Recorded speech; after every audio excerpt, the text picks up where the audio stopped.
Here. What's up, chat? Happy Friday, November 12th, 2021. I'm done. I'm hyped. We got the coffee out, and we got Hoodie Raj in the building. Back in the building. What up, Danielle? And moderator Danny. Raj, man, 11 games tonight. Last night, 3 games. They're giving us the small, big, small. Tonight, big slate again. But a lot of fun games, a lot of fun matchups, a lot of fun price points, narratives for people who like narratives. I'm going to have some fun dicing through a player pool here. Hopefully do all right. Did you play some action last night? The Fred VanVleet, Tyrese Maxey, 50% ownership on Fanduel, the Stone Cold Nuts. I had a little bit of both, but I didn't have any overlap with them. You know, it's kind of strange. Didn't have any Achua, so that kind of hurt. So wasn't a good night. I had Royce O'Neal as a value that did not go as planned. It's on to today. Yeah. No, I did way better than expected. Last night there were some FanDuel ownerships that kind of were eye popping to me. I was wondering how timid the field would be with the Tyler Hero, Bam Adebayo, questionable midday stuff. But it looked like people didn't care. We do not care. We just gonna play it. And then the Utah game. I'll tell you what, it didn't go quite the way I thought it would. And then there was, a bunch of ejections. We'll see if there's any suspensions to follow up. But it got a little weird. But no massive numbers out of the Utah game you had to have outside of maybe some Malcolm Brogdon, some TJ McConnell. But for the most part, if you had the obvious plays, the Toronto stack, some of the Phillies, some of the 76ers, and then the Clippers and the Heat all got there. So it was not easy to get contrarian and be rewarded for it yesterday. At least not in the NBA game. In the football game, I saw Dolphins and Lamar Jackson stacks, Dolphins D and Lamar Jackson stacks, we're winning money, a lot of money, and then the backup to it's crazy sport that there NFL. I'll tell you what. Tobias Harris, 37 minutes yesterday. I full faded him, and I was scared at half when he led the team in minutes. But the fade worked out, so I'm happy with that. It was an okay night.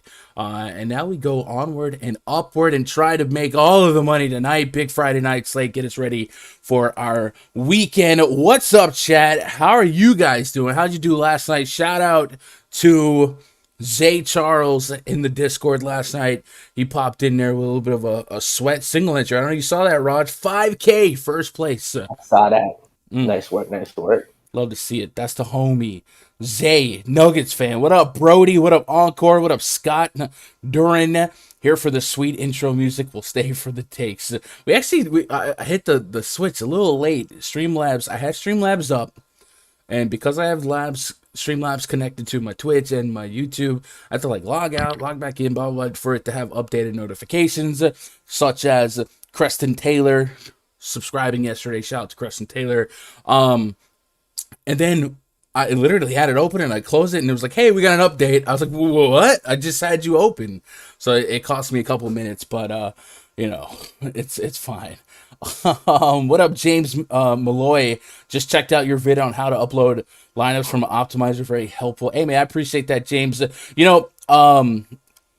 video is not like I don't go through a process on like how to make your player pool. It's literally how to enter a contest, how to do the CSV transfer, and it is like every weekend I notice it has like another 100 views because evidently that's a question that people have. So I might have to redo it with some updated information and maybe do it for both sites. And I saw the other day that Yahoo actually now entered the world of live live lineup CSV uploads or something like that. I don't know. I didn't quite understand the context, but essentially Yahoo is evolving in their CSV utility, I guess you would say. What up, Obi-Wan? There's my love, Danielle. Danielle featured in back-to-back shorts on the channel. Dave Jones with the lock button. Shout out to channel member Dave Jones. You guys want to be a channel member, hit that join button below. and we'll do something. I'm still thinking about Saturday content. You know, I had to get up. Tomorrow I got to be up the butt crack of dawn to for a stream. and I'm torn between, do I go back to bed afterwards or do I just stay up and do another stream? Like I've been giving myself weekends off on this channel for live content. I'm just saying, maybe there's a world where these subscribers, these loyal channel members, will give them a Saturday stream. I'm just throwing it out there. Sir, you are my girlfriend. You got hit with the sir. I did get hit with the sir. I'm in trouble. She did not get a pub. What up, Justin Jennings? Donovan Mitchell couldn't get one more point to his over 26.5. No. What up, Kay Johnson? What up, Josh Redfoot says, hey, my fantasy football team is dominating. Can't complain this year yet. I like every like draft grade and projection, like I was not supposed to do well. I've been smacked with a bunch of injuries, and just every week I keep getting flyers, and I keep getting like bad games from my opponents who, like, I'll get the week that Josh Allen sucks or the Lamar. I just get lucky that way. I know everyone else feels like they face teams with their ceiling weeks, but me, I've been kind of flying by the edge of my teeth there. What up, Josh Gilham? What up, Kickstart? Got 51st in the DK main. We're getting there, man. I see a lot of you guys in the chat on Twitter and in the RunDFS.com VIP Discord getting so close, myself included. Just a play away, just 10 points, less than 10 points away. So you guys keep grinding, keep knocking on that door, keep climbing that ladder. It's coming. It's coming. What a pocket quarterback, Lamar Jackson. We did have a great push battle in the Pacers game. Yeah, a lot of hugs, a lot of aggressive hugging going on. Oh my God, Raj. What it got hot. It got really hot. Magic with this. I got the hiccups. You're a lot smaller on the stream side than me. Like, you have half my TV up. And I just looked over and I'm just seeing, I'm not going to one-up you, but you can see shout out to a lot of body. 0.1% of female audience that watched it. He just went Jeff Hardy on me over there. Shout out Jeff Hardy. What up, Mundo's World? What up, Lorenza? Someone hand Raj a Bang energy drink. I had my I'm Bang. actually some kombucha right now. I got some kombucha. Had a little, I don't know, gut wasn't feeling too well. Yeah, good for your gut health. Some good old kombucha over here. What's in it? I've never heard of kombucha. I got it's coffee. Like a fermented drink, with that good bacteria for your body. Wait, what's in it? Fermented, like alcohol? No. Kombucha culture. It's like what do you call it? Yeah, it's like a fermented drink. I always thought like fermentation was like alcohol, like how to. Maybe I'm describing it wrong. Kombucha, fermented, lightly observant. It's like a tea, yeah, but like a fruit tea. It's a good bacteria for you. Hingo A, appreciate that sub, man. Say what's up in chat. You guys out there lurking, hit that sub button, be part of the crew. We are pushing towards 6K subs by January 1. We're getting closer and closer. I still don't think we're on pace. But we're getting closer, and I'm going to make a push to do all I can do. And we've been doing week pass giveaways. Might do another one today. You guys let me know in chat. Is that vibey? Could we do another 100 likes for a week pass giveaway? If so, let me know in chat. What? Hey, that's later tonight, baby. Saturday night. Y'all know the vibes. Y'all know how we do it out here. Oh, I got the hiccups. Oh man. Probiotics. Yeah, Quinn Williams, right? Yeah, it's a probiotic drink, kombucha. Sometimes I start to read something before I read something. I mean, hey, that one almost got out there. Almost got there. This kombucha does have a tiny bit of alcohol. Fermented will have some alcohol. That's what I thought. Like, okay, but it's not like anything serious, so you're not gonna feel it.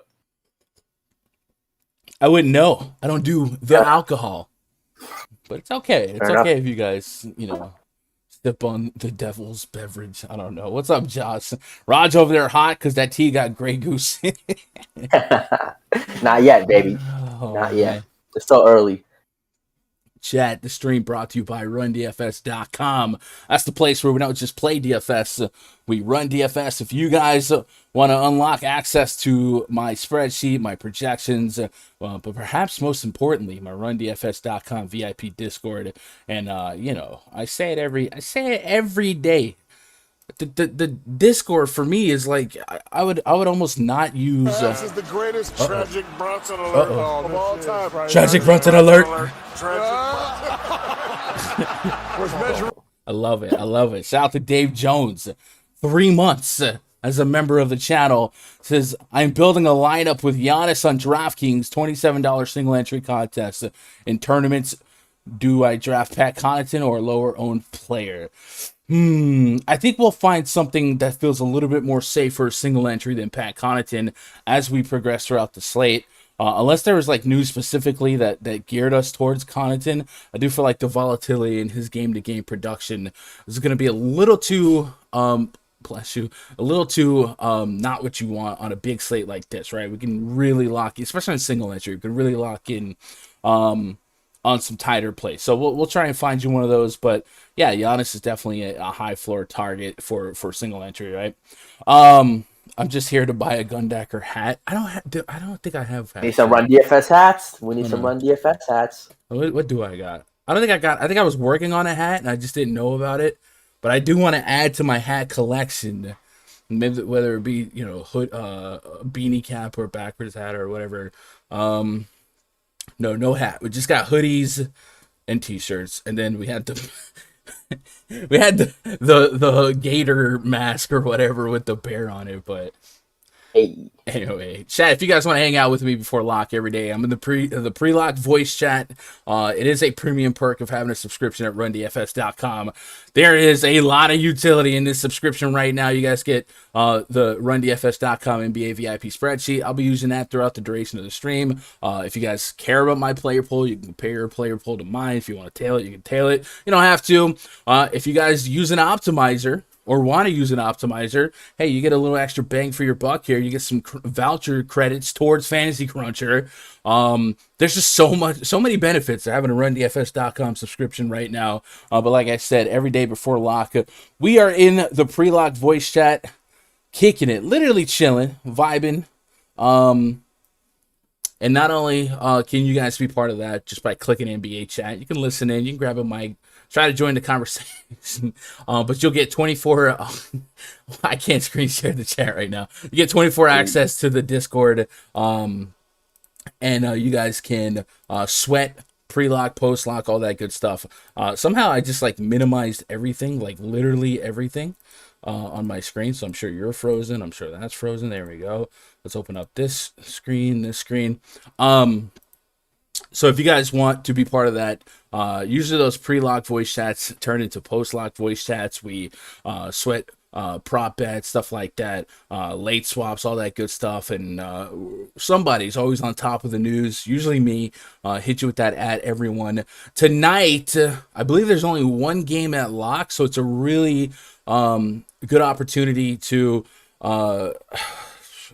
be hyper focused on who you like from this first game and then not feel overly stressed during the countdown if you have access to an optimizer with late swap potential. So something to think about.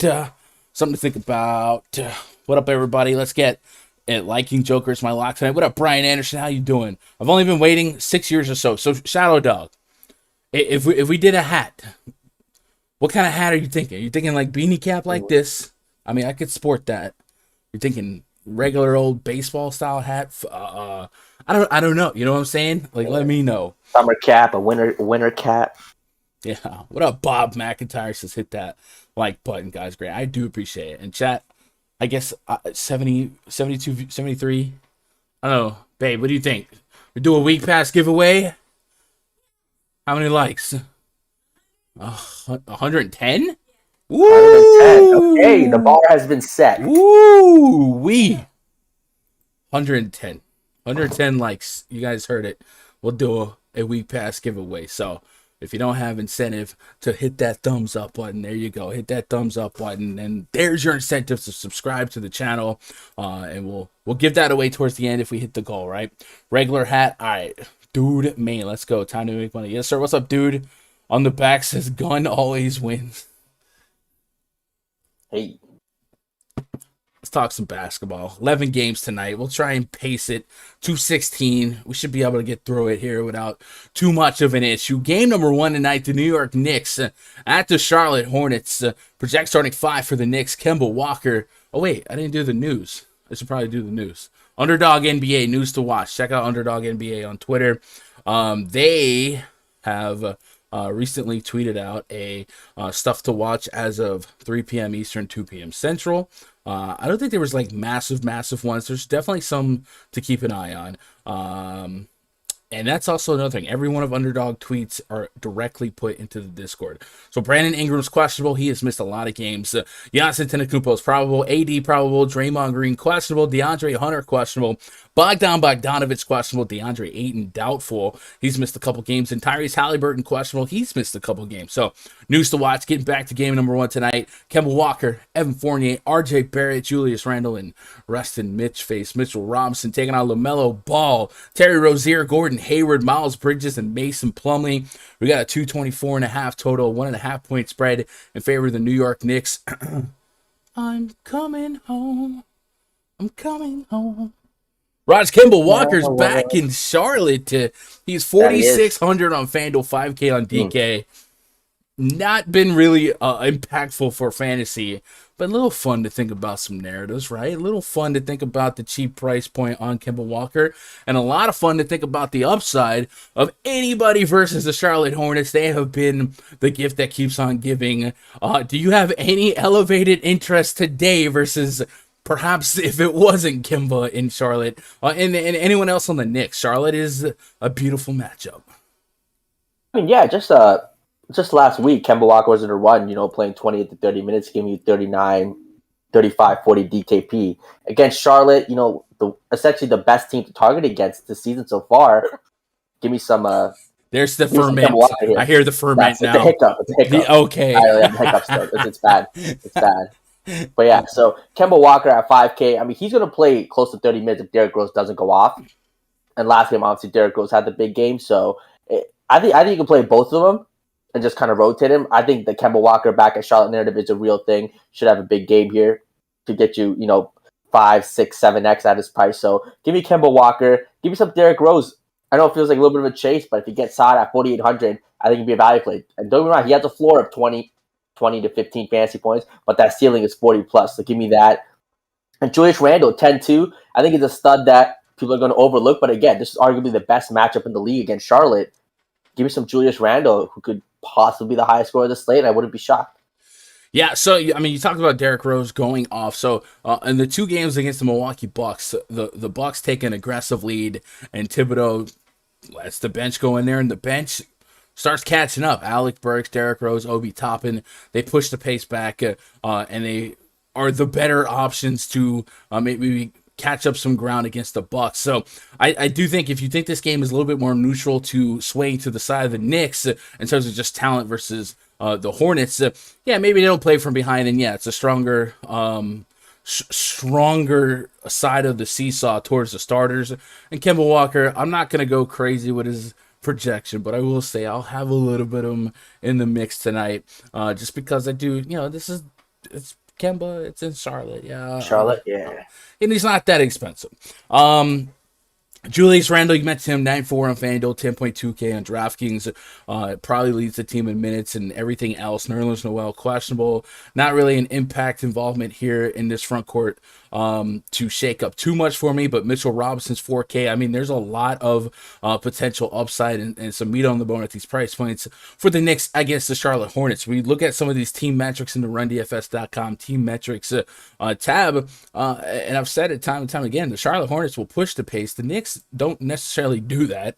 The Knicks run one of the bottom 5 paces in all of basketball, but the Charlotte Hornets run a top 4 pace, meaning more implied possessions for the Knicks, and because of their bad defense, the Charlotte Hornets top 4 in pace, bottom 2 in defensive efficiency, more implied possessions, more implied upside, more implied scoring, and more implied fantasy scoring for your Knicks players. So I think we're on the same page on what to do with the Knicks. What about the Hornets? LaMelo Ball's under 9K on FanDuel, but right at 10K-ish on DraftKings. Terry Rozier staying around the 6K range. Gordon Hayward the same. Miles Bridges still likely to play high 30 minutes. And then Kelly Oubre, I don't know if you remember, came off the bench and set a Charlotte Hornets record for real points off of the bench. And maybe, he's that fire starter that the Hornets would need if they trail from behind. Oubre shot 13 of 17, 7 for 9 from behind the arc, 37 real points. Is 4,400. Got a little meat on the bone. Could I get to 25 to 30 fantasy point window? He's done 27, 51, 2 of his last 3. Where are you at on the Hornets? I mean, the Hornets at New York, they're not like a team you really want to kind of target. They don't do the fastest pace, and they're kind of middle of the pack defensively. LaMelo Ball at 9.9. I probably don't get to today at the elevated price tag just because of matchup, and there's other studs on the slate in premier matchups.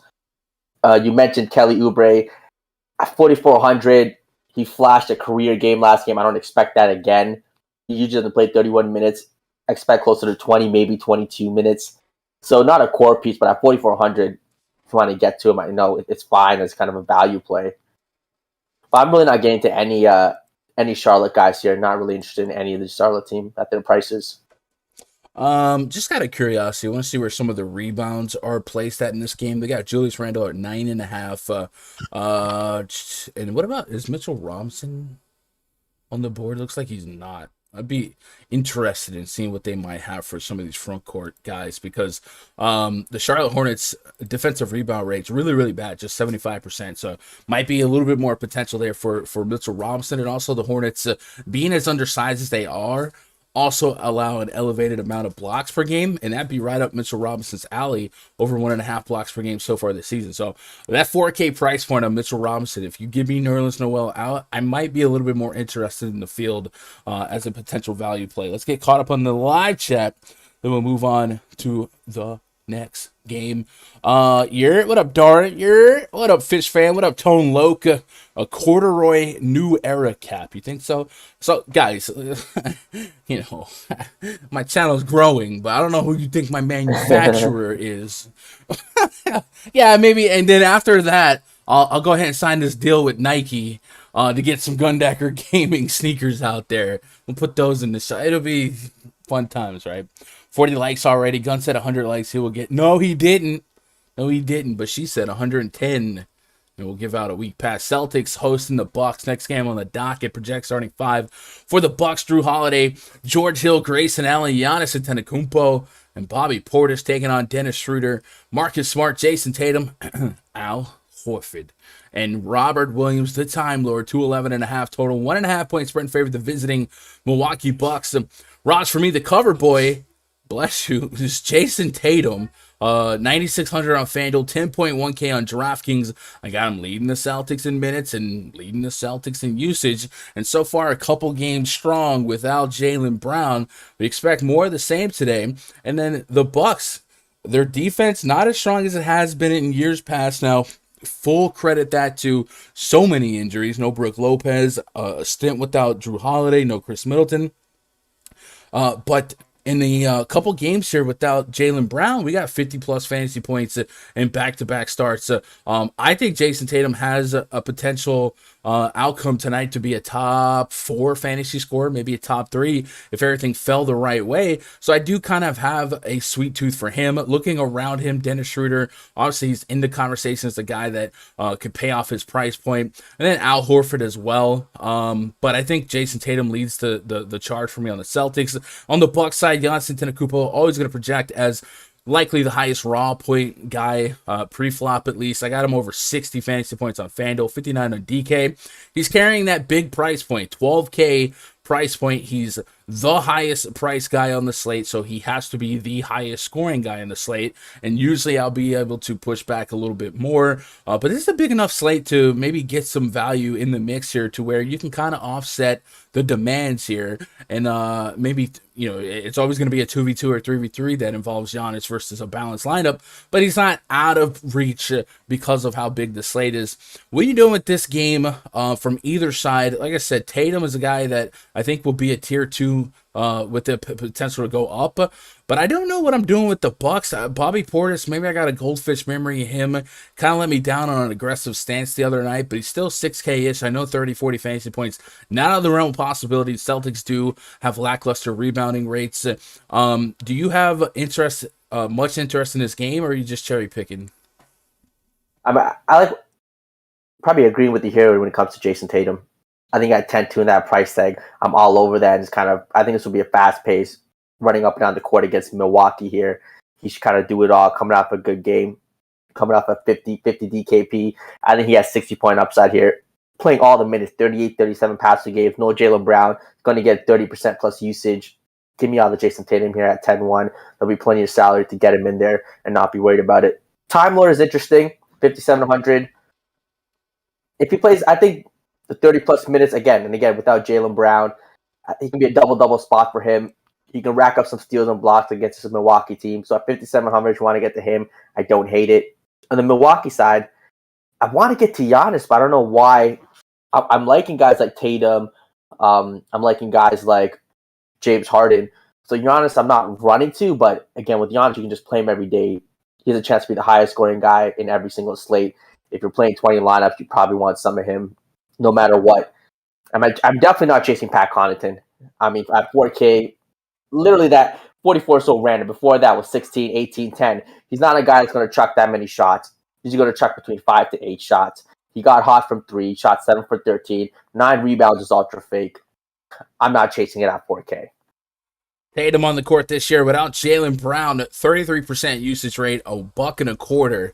That'll get you about $1.25 fantasy points per minute on DraftKings, 17.4% assist rate. Schroeder at almost a 1-4 assist rate, 24%. So some of the numbers that we're starting to see stabilize with a little bit more sample size here. Tatum has been tried and true and tested. Looking at the live chat here, G. Yali says Tatum is like in no man's land. Go up to Giannis or Jokic, or go below with Randall, Jackson, Porzingis. So I don't think it's that drastic of a gap. I mean, we're still talking thousands of dollars, right? 10.1K on DraftKings to Giannis. That's almost a $2,000 difference. 9,600 on Fanduel to Giannis is a $2,000 difference. So it's really not that close to just say, nah, I got 2,000. I'm gonna go here. You know what I'm saying? Like, so I think he is. I don't think he'll end up being like high owned because of how many top end options are on the slate. I think usually a slate like this, the chalk is kind of the value guys, as you can't deny. But I think the 9K plus will likely be a little bit more diluted. I think Tatum, he could be into the low teens. But I don't think it's that close to go get one of the big boys. Encore says, I'd rather go to the buffet line. Boy, okay, Jokic. I don't mind Jokic either. But I just don't really think it's not a Tatum or Jokic situation, at least not for me. Sup Raj, a.k.a. Salman Khan. Salman Khan is a really big Bollywood actor. Ultra fan. But he's Salman Khan is essentially like The Rock in Bollywood culture. And he probably makes more money than The Rock. Shout out Salman Khan. I feel like that was a little racist. But it's coming from. I guess Encore. So it's okay, exactly, right? It's a brown man to a brown man. It's reverse racism. Yeah, it's okay. It's okay. Yeah. Cavs hosting. We all know God's the only racist here, guys. It's okay. I did get called Antifa. Yeah, right. Pistons at the Cavs. Project starting 5 for the Pistons. Killian Hayes, Cade Cunningham, Sadiq Bey, Jeremy Grant, and Isaiah Stewart taking on Darius Garland, Isaac Okoro, Dean Wade, Evan Mobley, Jared Allen. We got 200.5 point total, but a 4.5 point spread in favor of the home team Cavs. Kelly Olynyk is out. And I know, that seems It seems insignificant if you're not paying attention, but it's really not that insignificant, right? He actually represents a decent chunk of minutes and a decent chunk of scoring, double-digit shot attempts last 3 games, several peripherals to fill in the boot, to fill in with 25 plus minutes likely, something that they have to recreate off the bench. Do they give it 1-to-1 to Trey Lyles? Maybe. Does Isaiah Stewart get a little extra minutes? Does Jeremy Grant get 1 or 2 extra minutes on the big workload that he's already been playing? So something to think about. Pace wise, we expect this to be one of the slower pace games on the slate. 98.5 possessions per game for the Pistons, and then the Cavs are at 97.3. I mean, this is slow. This is looking like 90s basketball, right? So I think, I want to be excited about this game, Raj. We kind of talked about it earlier about what games are expendable when we're trying to fill, a 2-hour time slot. For a 200 total, I like the game more than I should. The Cavs also are without Markkanen, without Kevin Love, and without Colin Sexton. And what we saw last game was Ricky Rubio came off the bench, and he was still a fine play. Is this still a game that we want to be on or be at, or do we need to taper our expectations, or do we just set some governing rules here where we don't want to have 6 players from this game? Because price considered, I still think there's room for upside and room for value on a Sadiq Bey, on a Jeremy Grant, Cade Cunningham, Garland, Mobley, and Jared Allen. The minutes on these two are still so strong. And then, of course, Ricky Rubio. What's your approach with this game? Is it? I think, thinking through it, I'm gonna be on these players, but I'm going to probably set some rules to where I don't have more than 2 from the Cavs in the lineup, more than 2 from the Pistons in the lineup. What do you think about that? Yeah, so looking at both these teams, pace wise, defensive rating wise, they're all middle of the pack. They're not really fast teams. They're not terrible defensively. They're not good. So, with that 200 total, you might be like, all right, probably want to skip this game. But you look at the prices of some of these outs, it's almost like I can kind of game stack this game. I like Isaiah Stewart here. Without Kelly Olynyk, he gets a bump. He usually plays 23, 24 minutes. You give him a bump to 32, 33, 34 minutes against Jared Allen. I think he can smash that price, get you 35 DKP at 4,300, which would make him an elite value play. You mentioned Trey Lyles. I think a lot of Kelly O's minutes go directly to him. He's been playing about 10 to 12 minutes regularly with Kelly Olynyk, so if he gets a 20-minute bump at 3,200, he can get you a double-double. In last game, 16 minutes, he got you 7 points, 6 rebounds. That could be a 10-10 a few stocks. That could be 10x right there, so I'll take some of that. In Cleveland, I'm going right back to Ricky Rubio. I still think he's too cheap. He's getting all the usage when he's there. If he played 28 minutes last game, I thought I'd be closer to 32, 33, maybe 34. But at 5,700, the usage that he has, he's going to stuff the stats. He's going to get you assists, rebounds, steals, get you the points. So 5,700, give me all the Ricky Rubio right back at it. Jared Allen, 7,800 against the Detroit center team. I think it's going to be a 50 bomb for him. Price is getting up there, so not as comfortable, but I think he has a pretty safe floor here.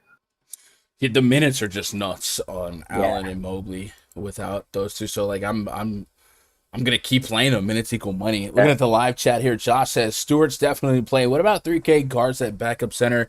So on a slate this big, I don't want to get too many uncertain outcomes into my player pool. And I think guards is an example of that. So unless you really wanted some high guard, high forward type of lineups, I feel like you're really playing with fire when you start digging this deep. On a shorter slate, I think this would be a fruitful play, but I think on a slate this big, the risk reward just doesn't, for me at least, isn't balanced enough for me to want to get to guys like that. But I understand why you would be there. Maybe you're playing a turbo or they have a showdown or something like that, and you want to maybe try and benefit from the Olynyk absence here. But I think in the grand scheme of a big main slate, I definitely wouldn't task myself to taking that risk. And that's all I got to say about that. New Orleans Pelicans hosting the Brooklyn Nets. Project starting 5 for the Nets: James Harden, Joe Harris, Bruce Brown, Kevin Durant, Blake Griffin taking on Devontae Graham, Nickeil Alexander-Walker, Josh Hart, Brandon Ingram maybe, and Jonas Valanciunas. 214.5 is our total. 8.5 point spread. Favor of the Brooklyn Nets. Talking like a robot. Walk it like a talk it. Hey, LaMarcus Aldridge keeps crushing it off the bench. Is this a thing? Is this a thing? This is a thing. The Pelicans definitely a softer matchup. Back-to-back games. Think about it. No Nick Claxton. So the minutes will be there for Aldridge. Obviously, the usage is there. 13, 16 shot attempts his last 2 games. A couple peripherals to boot. Almost 20 real points. He's averaging 13 points on the season. Something to think about. Keep in the back of your mind if you're playing some weird. Is he really like a 1.5 fantasy minute per guy? I mean, that seems like he's riding a hot wave, but the Pelicans maybe aren't the path of most resistance. The Pelicans, though, let's talk about the Pelicans. Brandon Ingram's been questionable. He has missed quite a few games now. If he continues to miss, we have seen Josh Hart and Herbert Jones be the beneficiary. We've also seen Garrett Temple slot into that starting lineup. Last game, Josh Hart did start, but he got ejected rather quickly. So that opened up bigger minutes and bigger opportunity for a guy like NAW to go all the way off. So something to think about if you want to, if you're wondering what the heck, why did NAW go off? It wasn't necessarily just because Brandon Ingram was out. He also benefited from, prevent defense in the second half, and Josh Hart got the old heave ho early on. So keep that in mind. Raj, if Brandon Ingram plays, what do you do here? And if Brandon Ingram doesn't play, Jonas Valanciunas has been one of our more favorite options on the season, and he's just 8,600 on Fanduel, so that would make me even more interested. Looking at the Ingram update via NBC Sports Edge, it's really no update at all. It's just, hey, he's questionable with a hip contusion. So because he's missed all this time, I tend to just keep thinking guys are out until they're finally in. What do you think you're going to be leaning on this game? And then you mentioned earlier about James Harden potentially being the mix for you.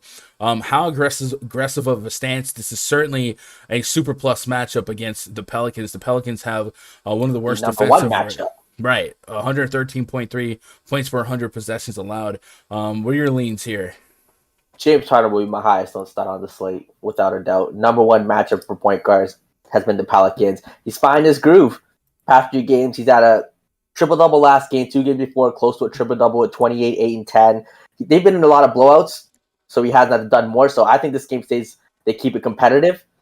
So Pelicans keep it competitive. James Harden, we could see a vintage James Harden Houston 70 bomb here at 10-4. I think he'll be the highest scorer of the slate. Give me all the James Harden in this matchup. Kevin Durant's there too. He's 11-1. Since I'm so high on James Harden, I don't know if both of them can reach their true ceiling at these prices. So I won't be as high on him, but in this matchup again against the Pelicans, give it up to small forwards. Give me some Kevin Durant. LaMarcus Aldridge, like you said, Pelicans are 7th overall against centers. At 4,100, they're going to need his size against Jonas. Sure, I mean, I don't think 23, 22 minutes, past couple games, he got 34 fantasy points. I don't think that's sustainable, but I think you might even see a bit of a minutes bump here where they might need a side against Valanciunas in this spot. So 4,100, you're going to have to give up a center spot on DK, which is a little tough, but I'm all for it. And you mentioned the Pelicans. If Ingram sits, I think you go right back to J-Val here. He's been kind of a consistent 45-plus guy, few 50 bombs. At 9,300, he needs a 50, and in tournament, you probably would like a 60 bomb against these Nets. I don't know, it's very possible, but he's not like a tier 1 for me. He'd probably be a tier 2 or tier 3.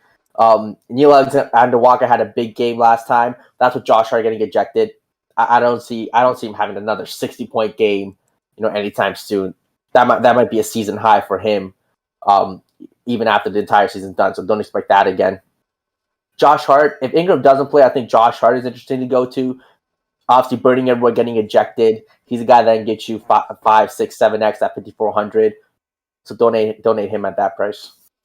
Jonas Valanciunas this season without Brandon Ingram on the court is rocking a 27% usage rate, 1.3 fantasy point per minute on both sites. NAW has been up there as well. Devontae Graham's right about a minute. Ingram was a full participant in practice yesterday. But reading that blurb, this is night 1 of a back-to-back, so it could be one of those play one, sit the other type of situations, so something to be cognitive of. But if Ingram did play today, I wonder what his limitations would be. It was a hip contusion, so a bruise on his hip. I don't know what that has done for perhaps conditioning or how they would perhaps ease him back into the lineup. So might have to wrestle with what to do with Ingram. Ingram this season, when he's on the court with Jonas Valanciunas, J-Val's still pretty productive, over 1.2 fantasy point per minute. So I almost say regardless of Ingram's status, I'd be privy to J-Val, and I could see the casual fan that maybe hasn't dove as deep kind of stay away from J-Val, be like, oh, Ingram's in, I don't like J-Val. I don't think that's necessarily a 1-to-1 here. I think Ingram would be more of a ripple effect on perhaps dropping the ceiling and perhaps dropping the minutes on the Josh Harts, the Herbert Jones, the Garrett Temples, guys like that. I think J-Val is just a beast. So as long as you still got J-Val for 30-plus minutes, and I don't think that would really change for me based on Ingram news, I think J-Val is still going to be a really, really strong play for me. And I love this FanDuel price. I get to push back on DK to an extent, but at 8,600 on FanDuel, I definitely think there's a world where 40, 50-plus fantasy points is still there for the taking. So yeah, give me some of that. And then 9,600 on James Harden. Harden has maybe traded a little bit of scoring for a lot of bit of peripherals, right? I think he triple doubled in 3 quarters last game. So the fact that he is doing a little bit more to compensate for the not 20-plus shot volumes, right? Not 15 free throw attempts. He's stuffing the stat sheet here, and just about every game so far has gotten you a real puncher shot at a triple double. So yeah, I'm okay with introducing him back into the mix for me. Again, the FanDuel price feels a little bit more nice, 9,600 versus 10.4K on DraftKings. You definitely have a little less sweat in terms of achieving value, and I actually have them projected for more FanDuel points than DraftKings points. So yeah, I might sign up for some Harden here, and then KD, like you said, always in the mix here. Looking at the live chat, my boy Rich Homie Quinn says, I could see the Nets Pelicans going over the implied total. I'll have exposure to this game. Yes, sir. Yes, sir. Chat, you guys out there lurking, be part of the conversation, man. Let me know what you're doing with these games, with these players. Do you disagree with something we say? Hey, I'm never wrong, but every now and then Raj is wrong. So if you disagree with something he says, I feel like I'm wrong about 20% of the time, probably. Yeah, okay, buddy. That's why I'm a big DS. I mean, actually normalized. I was joking, but I'm definitely wrong like 60% of the time, right? Yeah, by the way, if you're just tuning in, we're doing a like call. Instead of 100 likes, 110 likes today. We'll give away a free week pass at RunDFS.com towards the end of the stream.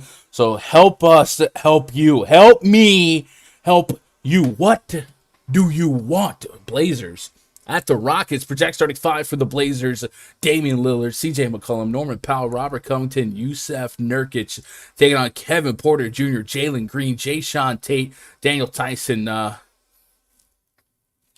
Do I do it? Hey, babe, do you like Christian Wood? No. Christian Wood. Okay. Oh, I say yes. Okay. Yeah. 2-2-2 and another 1-2 is our total 6.5 point spread in favor of the visiting Trailblazers. Damian Lillard remains in the 8Ks on FanDuel, and he is yet to really go bananas. Why can't I quit you? I'm there. I will play Damian Lillard until I can't play Damian Lillard no more. The volume is there. The shot volume is there. And there's a couple just about 40 fantasy point games as well. And I'll take the 40s, right? Back to back 40s. And he has achieved 40-plus DK fantasy points in 6 of the last 7. So, well, that's not a 1-to-1 transfer to FanDuel because DK does reward the 3 ball and doesn't penalize turnovers as much. I think Lillard continues to become a super solid play for me at the FanDuel price, a $1,300 discount to the DK price.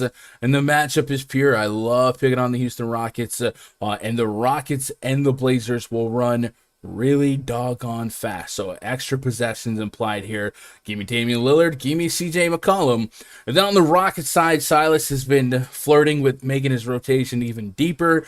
But the main guys are still, for me, KPJ, a little bit of Jalen Green, and Christian Wood right there back in the mix. Christian Wood also more favorable price point on FanDuel than DK, but definitely in the conversation for me on both sides. Do you have any strong leans one way or the other? Are you on the Damian Lillard slot machine with me? I'm pumping quarters in, and I'm just like breaking even. Do you think that jackpot's coming, and could it be tonight? It definitely could be tonight against this Houston team. You know, one of the worst teams defensively. Definitely a team you want to play a few guys against. But this Portland team, it just seems like everyone is priced accordingly. Lillard's not the same Lillard from last year, the season before yet. So I'm not running to play any of these guys. It's the shot success, man. The shots are still there. If Norman Powell's out, him being questionable, that's intriguing. I think that's a bit of a bump to a guy like I think Nasir Little started for him last time he was out. A guy like Simons might get a few extra minutes and usage with him out. Maybe a little bit of a bump to McCollum and Lillard. But again, at 9-8, I play Lillard. I probably have to sacrifice a Harden or Tatum at 10-2. So I'm not running to play him in a 100 lineup. Sure, I get to him. But if you're doing a 3-entry max, or maybe even just 10 lineups, I probably don't get to Lillard here. On the Houston side, again, this might be one of those games where I just don't get a lot of these guys. Jalen Green, Eric Gordon, Kemper Jr. is questionable. He's probable. So, if he plays, I probably get no one. This game might be a write-off for me. There's just no one who's priced wrong. There's no one who I think, destroys their price and has massive upside here with the shown so far. I think this game's a write-off for me. Chat, remember how I said Raj is wrong a decent chunk of the time? He's wrong here. Portland leads the league in pace. Houston number 2 in pace. You're getting the top 2 teams in pace right now. Going at it. By the way, that pace number feels really ridiculously high. So NBA pace ratings 2020. Let me look at some other sources live because that's an aggressive pace. And that may just be possessions per game with some OT. Let me just see what Hollinger has it as. Do they at least agree with the they got Houston 2 and they got Portland. Portland's a little bit lower. So all right, I don't recall Portland being a lot of shootout games this year. They kind of went down to the wire with the Clippers, even though the final score doesn't reflect that. Also, it's the Houston Rockets. It is. Lillard's has that premium matches for point guards this year. Again, and he just hasn't gotten it done. I get that, and that's because you're a basic caramel macchiato drinking, sipping fermented whatever. Talk about it. But Damian Lillard's out here playing 30 minutes, dog. He's gonna take 20+ shot attempts. The problem with Damian Lillard is his shot efficiency is much down versus years past, where instead of shooting 10 for 20, 12 for 20, instead of hitting 8 of 15 threes, he's just not knocking them down. We're starting to see his field goal percentage rise the last 3 games. Free throw attempts are down too. His free throw attempts are down too. Sure. I'm saying, at what point is it he's a bad shooting time or he's just not the same guy? It's past 10 games, he hasn't cracked 51s. I understand you don't want to game block watch, but you don't game block watch 1, 2, 3 games. But 10 games? 12 games? Phoenix on a back-to-back tough spot. Chris Paul, Mikal Bridges. At the Clippers, 11 for 23. That's a great spot. Lakers is a great spot. Whoa. The Lakers, he crushed it. 43? In 31 minutes, they blew him out. What do you want me to do? That's fair. That's a blowout. That's fair. Indiana, great spot. He's had a really bad shooting night. Okay. Cleveland, good spot, 46. He's not smashing. He's not. Okay. So the way DFS works, Raj, do you think that's always going to be the case? Do you think Damian Lillard is going to take 20, 30 shots a game and never break the slate? Obviously never, but never. Do you think? What do you mean? Wait to what? It's the Houston Rockets. The matchup is the matchup. He's gonna get you 42 again, and he'll be like an okay play. But that's the thing. If your median, if your floor right now is being an okay play at 8,500, I'll keep playing with you because the risk reward is even better. The upside game still exists. He could just erupt one day. For 50+, 60+. You want Harden? I'll take Harden. You take Lillard? No. 1v1. Get it. Put some cheddar on it. No. Here we go. Gun's backing up again. Hold on. I'll give you a Dame bet today, but it's not going to be Harden. We'll go game to game here. Somebody a little bit more 1-to-1 because that's not fair. Harden is it's okay. Damian Lillard, 53 DK fantasy points. Over under. I'll take under. No, what? Why you don't set obscure lines? That's not how this works, buddy. What do you mean? You're high on him. What? 52? You want 52? How about 45? I'm not giving you 40. I'm not giving you 45. You're nuts. It literally has to be like 50, What your sports book is the most juice book I've ever heard of, dog. That's Got ridiculous. 52. 52. Nah, what's up, I'm LF? scared. What up, Nathan Wagner? Lillard has shot well the past 3 games, but he still hasn't crossed the 50 DK points yet. It's coming. It's coming. And I also say there's more pushback. It's more than just bad shooting. You got healthy McCollum. You got healthy Nurkic. Yes, there's reasons why his game-to-game ceiling is lower, but the volume and the minutes are still there. And you mentioned Norman Powell. Norman Powell, he's questionable right now with a left quad strain. If he doesn't play, a little bit more shots there, because Norman Powell is going to get you 18, 20 real points. Not as little, maybe not so much. So I'm just saying you're going to find me in the streets with Damian Lillard tonight. I hear you. Making money ain't new to him, right? Dame Dollar. Roger gonna get on some mango. I don't know what that is. Dame ain't getting to the foul line either. I get this. I get the pushback. I don't get Roger's pushback. I don't get his ridiculous lines. But I'm just saying, if you guys are gonna continue to be soured on Damian Lillard, you at least have to concede there's gonna be a game where he drops 60. And how obvious tonight for Damian Lillard, who's out here playing 38 minutes against one of the fastest paced, worst defense, great matchups in the league. In Houston, like if he had that game tonight, you guys missed out on it. Well, when you reverse engineer tomorrow, and you're like, how did I miss out on that? It was there. Like the trail to get to Lillard was absolutely there. And I get the hesitancy on DraftKings, but on Fanduel 8,500, yeah, we out here. We out here with some data. Why does Portland have the highest pace, but the defensive rating is literally top? Yeah, I think there's an error in the numbers there. I just looked at the Hollinger set, so that's something that I need to remember to go back and check. Maybe somebody accidentally dragged it. The pace is definitely not right. Tate looks like a good play. PrizePicks has Lillard at 43.5 fantasy points. I have him at 45 on PrizePicks scoring, so I'm slightly above, but I'll take 45 if there's still tons of meat on the bone, and I think there is. What up, Garrett Palka? What's up, dude? No Dame money, no winning. Let's go, baby. What kind of stream is this? Y'all got an OnlyFans or what? I mean, not yet. If I talk about it, shout out to OnlyFans. That's my rock. Hey, Here. Get your money any way you can, baby. Sacramento Kings at the Oklahoma City Thunder. Project 35 for the Kings. De'Aaron Fox, Tyrese Halliburton, maybe. Harrison Barnes, Mo.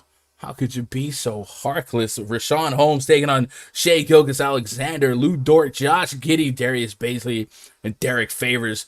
219, a birthday total. My birthday.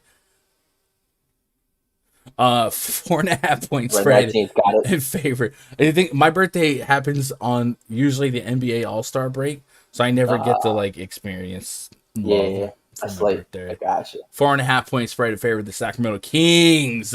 Tyrese Halliburton, keep an eye on him. He is questionable, dealing with a lower back tightness injury. Hopefully he'll be able to play. Terrence Davis has also been listed with a Q tag, left ankle soreness.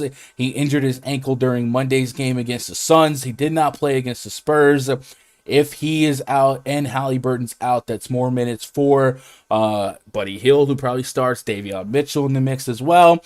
And then maybe some extra usage to kind of go around. And that has also been a benefit for De'Aaron Fox, who remains pretty cheap on both sides. So I definitely think Fox takes a hit if Halliburton's in, and the minutes kind of come down, the assists maybe come down because Halliburton can get those assists. Buddy Hield doesn't really do that.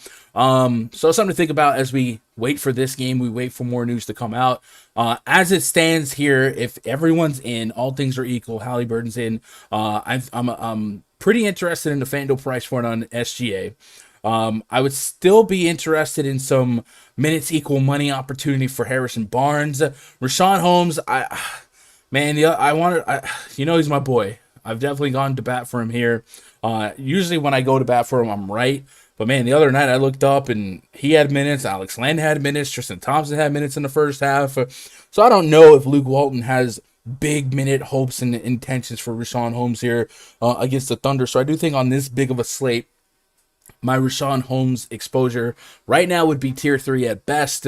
Raj, what are your leans here? This game definitely features two teams that are lackluster. I guess at least the Kings are lackluster in defense, and then the Thunder have struggled offensively.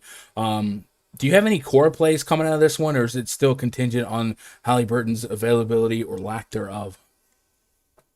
I mean, on the Kings side, if Halliburton gets ruled in, I think I'd be maybe off of everyone. You know, not a team I'm really going to target. My boy Harrison Barnes, that early season run was great. It was fun, but he's kind of back to being regular Harrison Barnes, not taking 15 to 20 shots anymore. He's brought it back. He brought it back to around 10 shots a game. Like past 5 games, he's averaged 8 shots in all 4 games. Have one where he took 15. So at 7-4, I mean, he'll get you mid-30s, but not what you want in tournaments. But the OKC side is the one that's interesting. The Sacramento Kings are the second worst team against shooting guards. Who plays 35-plus minutes for OKC every night at shooting guard? My boy Lou Dort coming off of a big game. $4,500. Premier matchup. Give me him as a value guy. It's a DVP thing. 4,500. Give me some Lou Dort. He's going to chuck shots. He's going to stock. He's going to get some steals. He's going to get some rebounds. Give me some Lou Dort there. Even a guy like Baisley at his price, $4,900. If he plays 35 minutes against Rashawn Holmes, I think he can be a 6x, 35 DKP guy. So Dort and Baisley, I really like at those prices at kind of that mid value guys. And SGA, if he plays 35, 38 minutes, should lead this team. I kind of like this team stack a little bit. SGA's been really consistent lately, dropping 40 plus in 4 games straight. Now he gets the Kings. Yeah.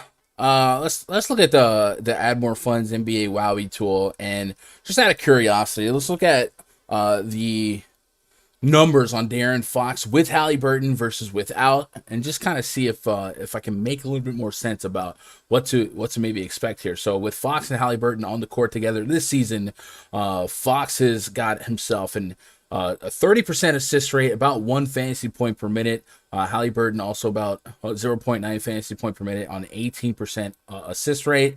And then we take Halliburton out of the on section, we put him in the off section, and we click it. And if you guys want to do queries like this, !AMF in the chat, get signed up over there. This tool free. They also have more bells and whistles for a sponsor level, and that's what I got. So if you guys want to get in on that, do so. Use my link. They'll show me a thank you. But De'Aaron Fox assist rate actually drops to 22% with 1.09 fantasy point per minute. So the numbers don't, I guess, agree with my thought process here. If Halliburton's out, though, I'd probably still get to Fox a little bit more than. If Halliburton was out, I'd probably get the Fox a little bit more than if Halliburton was in. This is one of those games where I do think everyone's kind of priced appropriately, so I'm not making anything a priority. But a couple tier 3 guys. Thunder. Thunder guys are a little underpriced. I'm usually not a big advocate on Lou Dort for fantasy, but I will say the price has got to a point where I see it, right? Minutes are there, matchups there, the shot volume has been there, double-digit shot attempts, and as far as the eye can see here. So I'll concede that the matchup's been okay. The workload's been okay. That last game for Lou Dort, he also went to the free throw line 10 times, hit 9 of them. That's more likely going to be closer to 6-4, something like that. So you kind of nip at that. The matchup was pure with the Pelicans matchup, but I don't know. He's usually going to be a guy that I can live without more often than I need him. But today, more so than ever, I see it. Usually I'll push back pretty hard on Dart. And then Josh Giddey, he's another guy I think per minute he can produce for fantasy. So I'm going to have these guys scattered in the pool.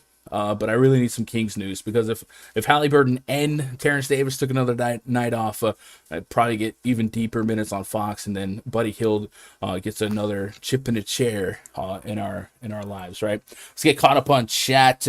I like Giddey more, so good. Yep. What up, William Lewis? What up, dude? What up, Relentless Josh? Stuck between Fox and SGA. I all things equal right now, if everyone's in, I'm probably going to SGA. He's usually the catalyst in the success of the Thunder, keeping games close.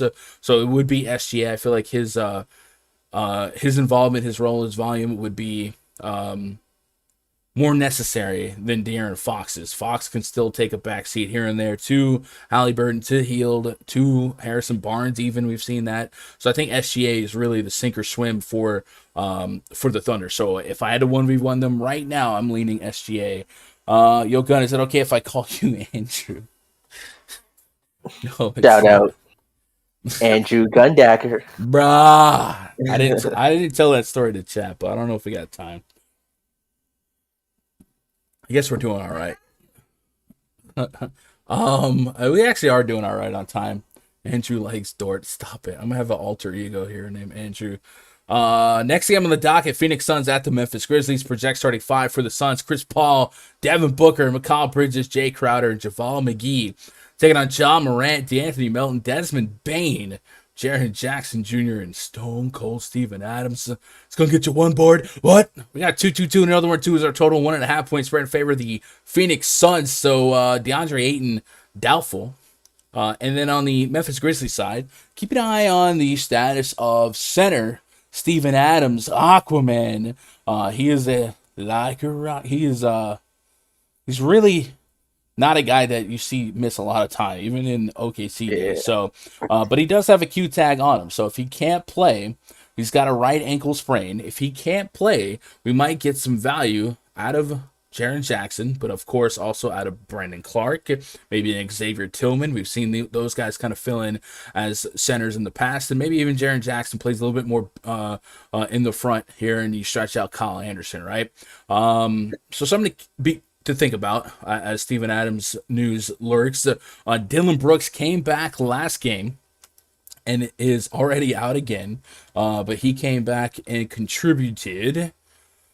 And it was so annoying because we love picking on the Hornets. I did get to some Ja Morant, but he came back and contributed 26 minutes, 39 fantasy points, 20 real points. So before he came back, I was a guy that often leaned on DeAnthony Melton, Desmond Bane, and then if you had like a Zara Williams out, there were some cases where I got to some Kyle Anderson. Well, now he's out again, so I guess in theory those guys open back up, and they're both under 5K on DraftKings, but the matchup is really not as pure for me. So, it's really gonna be your guts discretion here. Total is decently high for a Suns game, and I'm still kind of adjusting to respecting the Suns defense or not. And I guess without DeAndre Ayton, there's more of a hole to attack here, and Ja Morant's definitely a guy that can attack the paint. Raj, do you have any strong leans one way or the other here? I think on FanDuel, Chris Paul and Devin Booker come in at prices that I can easily justify. Mid 40 fantasy point projection. The DK prices are a little bit harder to trust and love. We got $1,100 discrepancy from FanDuel to DraftKings on the Devin Booker price. And then the other guy I want to say, don't forget about. The other night, while everyone and their mama was playing Jeff Green and JaMychal Green, Frank Kaminsky was like, "Oh, y'all forgot about me, huh? Like y'all forget that I do this, right?" And Kaminsky came out and balled so hard. University dropped 46 DK fantasy points, 30 real points. Obviously, we don't expect him to drop 30 plus real points, but 30 plus fantasy points is often within the realm of possibility. He is forward center eligible, also on FanDuel. If there's going to be a hole in his front court for the Grizzlies without Steven Adams, with or without him, I think Frank Kaminsky makes a lot of sense. I do think this new price point, we got to think of him now as Kelly Olynyk on the slate, right? The 5K guy that can still get you 30. What do you do with this game? Yeah, so the thing with the Kaminsky last game is usually with the Suns, Jamal McGee and Kaminsky just kind of split the minutes, both playing, mid-20s, low 20s. 22 to 25. Last game he had 31 just because Jamal McGee got in foul trouble. So he got 5 fouls that game. So that's what gave him the bump. So I don't expect him to get in foul trouble again, especially if it's against Steven Adams, who doesn't do a lot of kind of offensive work. And even if Steven Adams is out. So Kaminsky's fine, but don't expect that minute projection for him again. I still would be fine with putting Kaminsky at closer to 30, maybe 28. I still think he usually will outminute JaVale McGee. This is kind of my lean. JaVale McGee's point per minute's actually been higher than Kaminsky, which is another thing. Right, and he's a stock getter. I get that part. Yeah. right here, I mean, yeah, Kaminsky's in play. He's fine. That 5K guy gets you, 35 DKP or 30, 35, 40 Fanduel points. I'm with it. I think interesting, obviously, is Steven Adams is out. Brandon Clark probably becomes an elite, probably the value play of the slate. I would say he's a guy that's flashing, a ton of upside. We've seen him go for 40 plus fantasy points, 3,800 on FanDuel. You give this guy 30 minutes, he's going to smash that. So Brandon Clark probably becomes the play of the day if Steven Adams gets ruled out. John Morant's I think always in play the way he's been playing. Definitely better on FanDuel at 9-3 with no to last one trade out there with no Dylan Brooks. Obviously came back and out this game. I think John Morant could be a 35, 40 point real life game here for him. Just playing all the minutes, getting all the usage, trying to chuck the shots. I like that, and I like stacking the Suns with Chris Paul and Booker on FanDuel. I think they're both kind of underpriced with no Ayton. I think at 8-4 for Booker and Chris Paul on that similar price point of 8-3, you put those two guys together, I think they can get you a combined 90 to 100 FanDuel points, which you'll take all day, every day. So I really like playing those guys together. And if you want to bring it back with some John Morant and Brandon Clark, this game sets up well for a bit of a game stack. Maybe in a shootout. I think without DeAndre Ayton, the defense does take a step back with Phoenix and Memphis. We already know the high octane, fast offense with John Morant leading the way. It's actually a good question. I want to see if we can put a number on that. So let me go to Phoenix. By the way, chat, at 110 likes, a week pass of RunDFS.com, VIP access will be given away. So if you guys are out there or on the fence about trying the VIP, or you just want to win something, that's always fun. Even if you're a current subscriber, you can get that stacked onto the sub you already have. All you gotta do is help get to our like goal, 110 likes on this video, and then be part of the chat later when we do the drawing. So let's put all things equal. How would I do this? Maybe team metrics and see what Wowie spits back to me. I may defense. I don't have the defensive rating, so I'll have to do some diving later and I don't want to stall trying to figure that out. So yeah, the defense definitely takes an implied hit without Ayton. Let's move on to the next game here. Dallas Mavericks up against the Spurs. Project starting 5 for the Mavs: Luka Doncic, Tim Hardaway Jr., Dorian Finney-Smith, Kristaps Porzingis, and Dwight Powell up against DeJounte Murray, Derek White, Dougie McBuckets, Keldon Johnson, and Drew Eubanks. We got another birthday total here, 219.5, but a 2.5 point spread in favor of the visiting Dallas Mavericks. Luka is 10.2K on FanDuel, 11.1K on DraftKings. A guy that he just feels like the price isn't right for his median outcome this season. So I'm not going to be the guy that just came out here and preached Damian Lillard positive regression. I'm not giving up on Luka here, but I do have lowered expectations in terms of ceiling, with 50 plus fantasy points is still well within the realm of possibilities for him. In 2 games against the Spurs, 45 fantasy points apiece. He dropped 53 the previous game. So if you agree that 50-ish is the more modest output or outcome for him, then I don't really see how you justify making him a priority on DK. Obviously, in the player pool, scattered him. He falls where he falls. And then Porzingis is 6,600 on DraftKings. Holy cow, that is cheap. Porzingis is definitely somebody that can go out there and get you 40 plus fantasy points, fill up the stat sheet, maybe get you double-digit shot attempts to boot. Last couple games, 32 minutes against Chicago. That's a great sign. By the way, I'm not going to get into that. Vucevic on the list, but no one else. You know what I'm saying? Okay, whatever. 16 shot attempts against Chicago, the 12 rebounds, and then didn't really give you any stocks, any blocks or steals, but Porzingis will start adding those. Like, those will be coming. He gets you plenty of blocked and steal potential. So even on FanDuel, makes a case to give you a higher floor based on their weighted scoring for blocks and steals. I got him at 29 minutes on of action tonight. I do think I wouldn't push back if you wanted to get him to 31, 32, 33, probably 32, 31. And with that, I got him well over a point per minute, 38 on FanDuel, 35 on DK. And I guess the points per dollar in terms of price I think the DraftKings price point's a little bit more welcoming. Maxi Kleber's still out, so some of those big man minutes still there for the taking. DeJounte Murray, 9,500 on FanDuel, 9,400 on DraftKings. I love playing DeJounte Murray, but I liked him a little bit more in the 8 to high 9s. But I still think he is one of those guys that could put up 50-plus fantasy points. So if you're going to throw Doncic in the mix because he can get you 50-plus fantasy points, I think DeJounte Murray deserves being in the player pool as well. He'll be in my player pool, likely start him as a tier 3. And I don't really see him getting much higher than a tier 3, but you see 48, 40, 52, stuff the stat sheet type of guy. I'm in on DeJounte Murray, but it's just a little bit. I don't have to get too aggressive with it.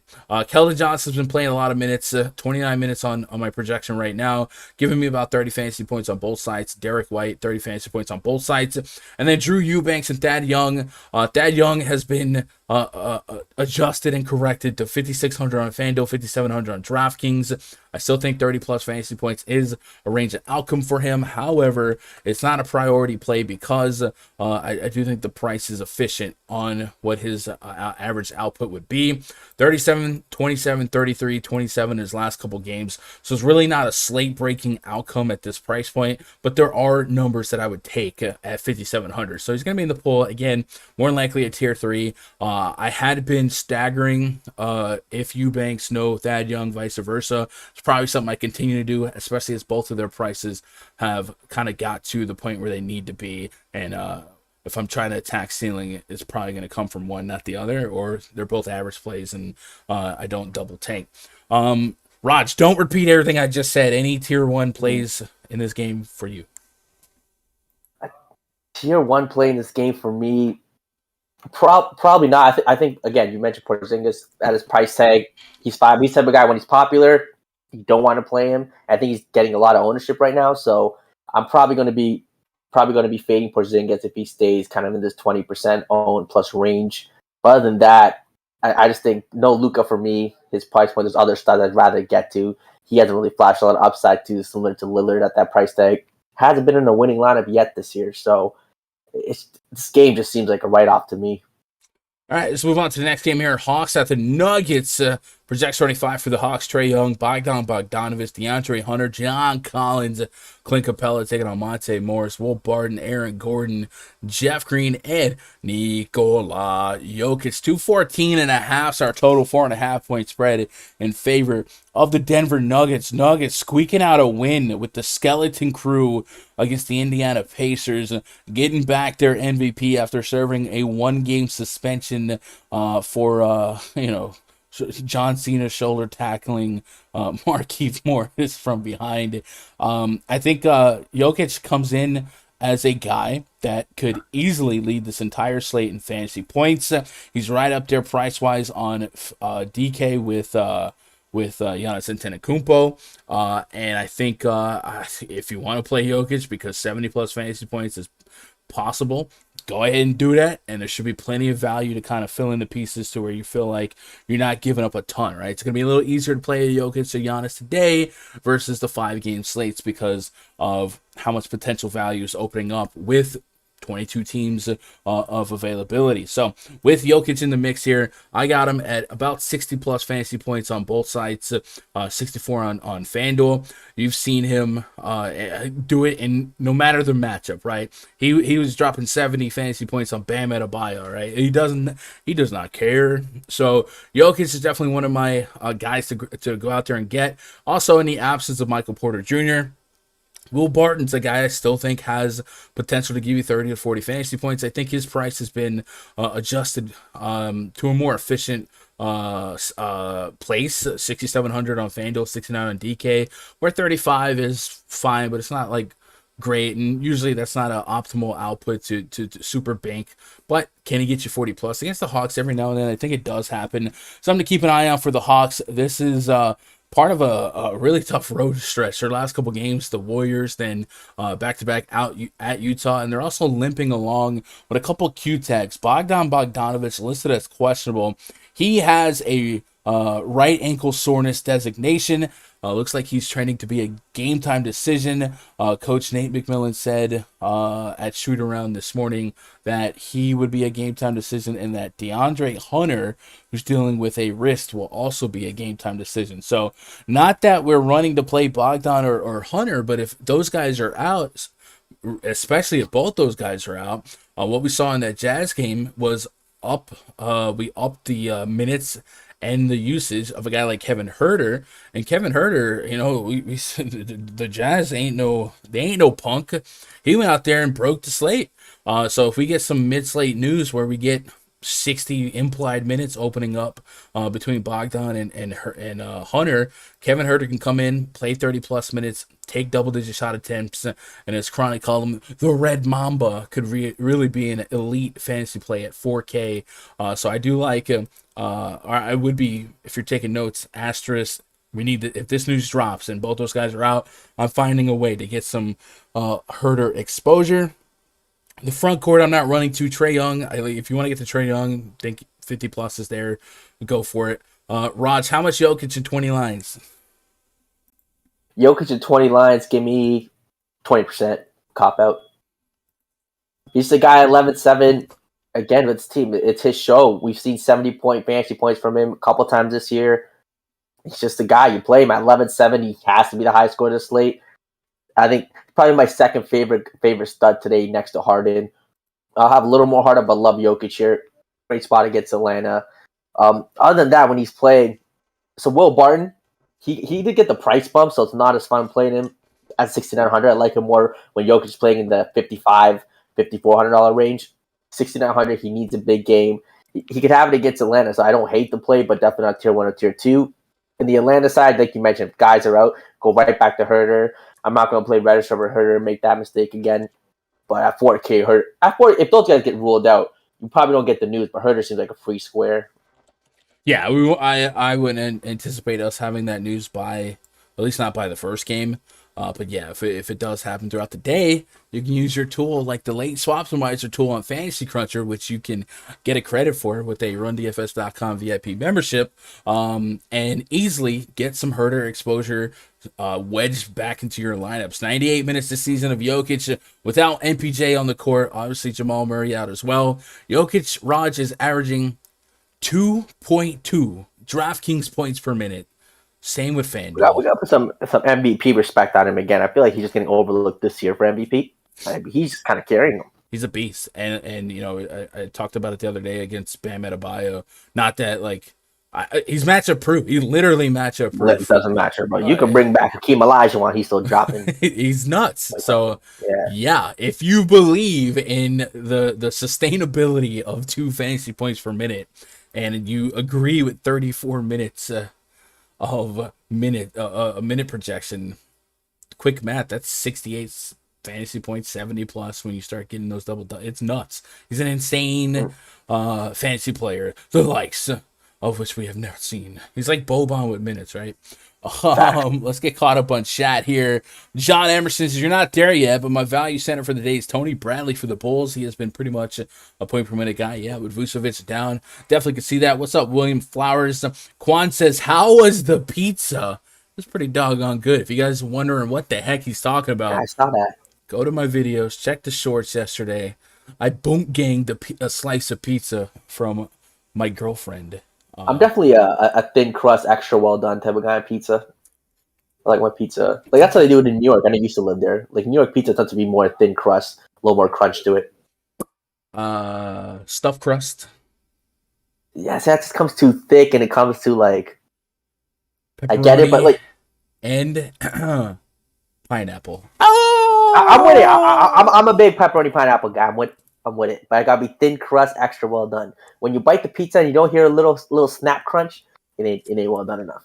I didn't hear all that. Chat, what I also don't hear, we're at 74 likes, man. We need, 36 more likes.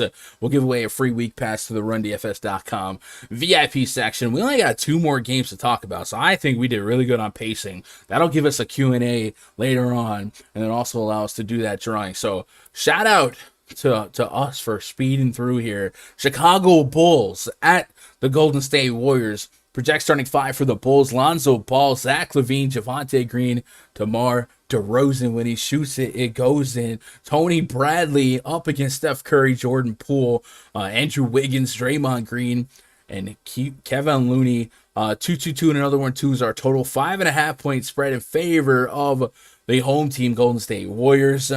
Chicago Bulls are playing small ball, and it's maybe not by design. Vucevic down, Patrick Williams down. Of course, Kobe White's still been out. This is a front court that is in trouble. Our boy John mentioned Tony Bradley. Yeah, Tony Bradley projects as the next man up.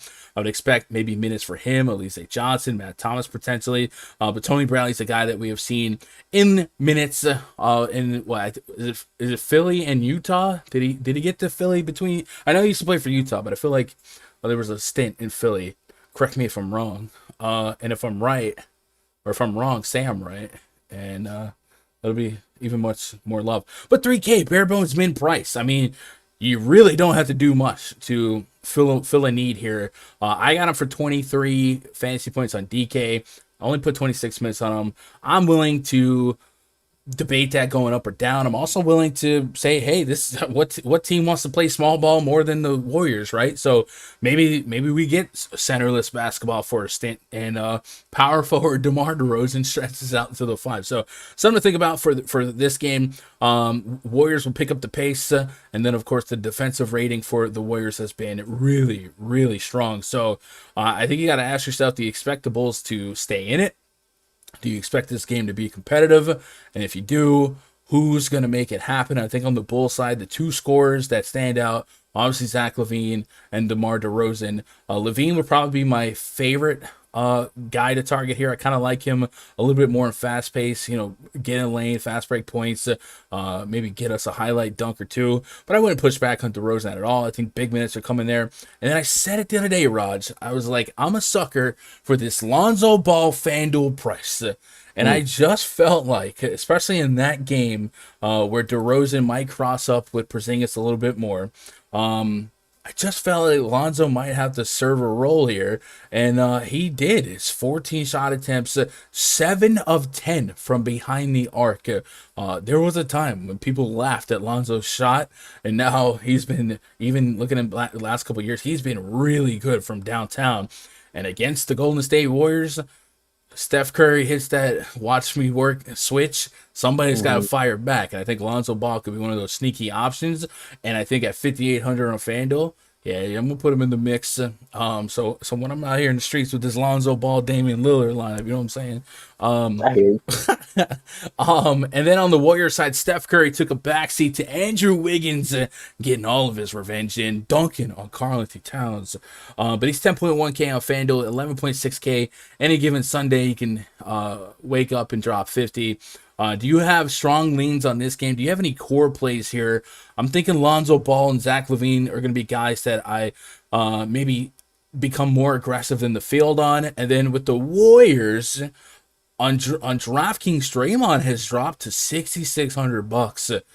If you think this game stays competitive, man, he's a do-it-all kind of guy. I think it doesn't take much for $6,600 turn to 35 to 40 plus. What are you doing with the Warriors and the Bulls? I mean, Draymond is questionable, so going to wait for those news. But if he does play at that price tag, there's definitely some upside there. It hasn't flashed in a while, but we've seen it. So against the Bulls, I'll take that. But with no Vooch, we got, the direct backup, a guy like Tony Bradley. I if he sees 22, 25 minutes, he could definitely get you as a mid-price center. I think it's more of a DK play where you can use him as a util. Versus off FanDuel, giving up a center spot would be a little tough. And I'll probably rotate in DeRozan, LaVine, and Lonzo. I think they all get a little bit of a bump with no Vooch in there. So do I think all three of them get there in the same game? Probably not. But I think two of them could have tournament-winning upside playing together, whether that's Lonzo and LaVine, DeRozan, Lonzo, or LaVine. Even LaVine and DeRozan together, I don't hate it. On the Golden State side, people are down on Curry after his last game where he let his teammates do his thing. He still had 5 games, 25 real life points, 6 assists, 5 rebounds against the Chicago team. Should be a competitive game. Two good teams going at it. Two teams that are playing well. Good teams offensively, good teams defensively.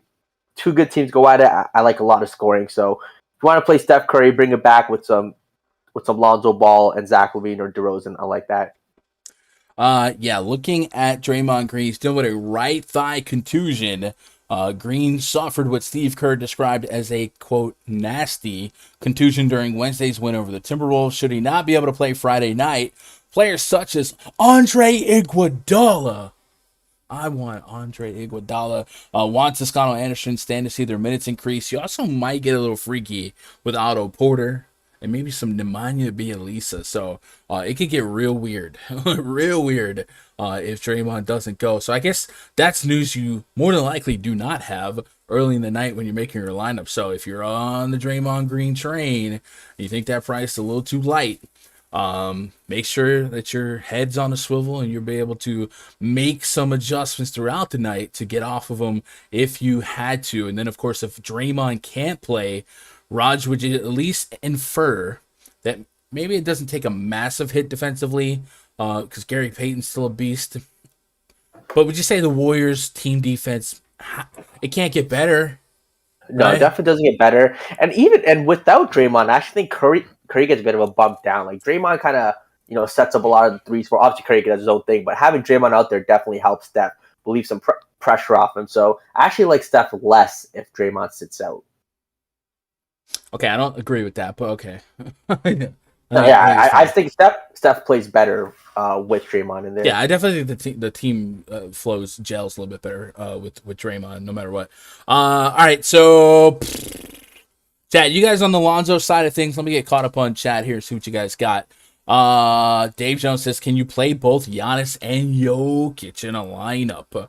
Man, I bet you could. You could, but you have to play a bunch of those 4K guys we talked about, the Dorts, the New York guys at their prices.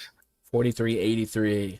Yeah, it definitely would be achievable. It probably involves Tony Bradley for sure. Yeah.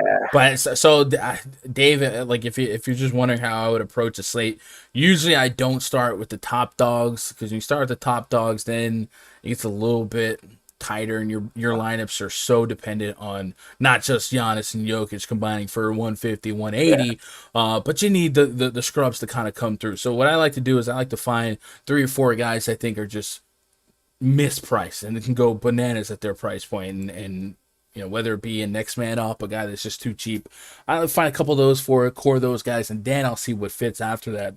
When you build top down, it really, really makes the foundation flimsy, right? You got to start with the big foundation. Slates, that's tough. Big slates, I don't think that works too often. It's mostly like those small slates when we have that Philly situation. You can get 2 studs in with all that value. Josh Tennixon says Bjelica time. I also like Otto and Peyton if Trey and Lee are out. So Damian Lee, also questionable, would represent guard minutes, and Gary Payton has just been getting it done for fantasy. So maybe somebody to late swap in if you have some desperate lineups. On that Bjelica play, I totally forgot about him. I think he becomes the best value on the slate if Draymond's out. He's a point per minute monster. Yeah. Relentless Josh says, what games do you think I can skip if I only want like 5 or 10 lineups on FanDuel? That's a great question. Man, just looking real quick. I was San Antonio, Dallas. It would probably be better for me to answer what games you should be on. And I think a lot of the late games are the games I'm on. Obviously, I like the Warriors, Chicago Bulls. We'll talk about the T-Wolves and the Lakers next. Man, Denver and Atlanta, unless we get some guys rolled out, it's only Jokic for me. I wouldn't really be too enamored with anything else. Phoenix and Memphis, not too thrilled with the prices in that game. FanDuel, I guess on FanDuel, Devin Booker and Chris Paul kind of stick out. Detroit and Cleveland, like I think there's a lot of implied minutes there, but there's not a lot of implied real points. And then I don't know, man.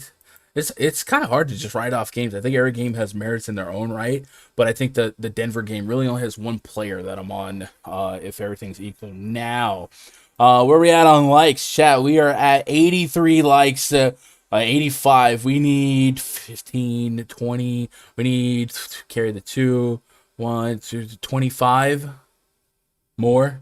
So 25 of you, we got over 150 of the realest DFS OGs on YouTube hanging out with us on a Friday afternoon. All you gotta do is hit that thumbs up. Even if you don't want the week pass, help somebody in chat. hit that thumbs up. Get us to 110, and we'll give away a week pass. And before we do that, or before we get into the main event tonight, the Lakers and the T-Wolves, we got to take a couple of pauses for the causes, and I guess we'll start with talking about Prize Picks, man. Prize Picks hooks us up every month with love, and it's become a very, very fun daily hunt for props. It's also a good companion to really your DFS grind anyway, especially if you're playing on like a Fanduel or a Yahoo where their scoring is the same, the NBA standard scoring, because you can say, okay, this is what PrizePicks set the line at, so that's kind of the projection, what they think the guy will score.